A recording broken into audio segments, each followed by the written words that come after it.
نبی کے کونے میں بیٹھے ہوئے کہہ رہے تھے، آپس میں مشورہ کر رہے تھے کہ بھی اللہ کو جو سب سے زیادہ پسندیدہ عمل ہیں وہ رسول اللہ صلی اللہ علیہ وسلم سے پوچھنے چاہیے ہمیں، تاکہ ان پر عمل کیا جا سکے۔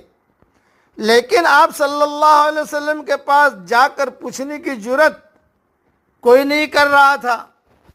اس پر یہ صورت اللہ تعالیٰ نے نازل فرمائی۔ مسند احمد میں جلد 5 صفحہ 452 پر یہ حدیث موجود ہے، اور سنن ترمذی میں بھی یہ حدیث موجود ہے، تفسیر سورۃ الصف۔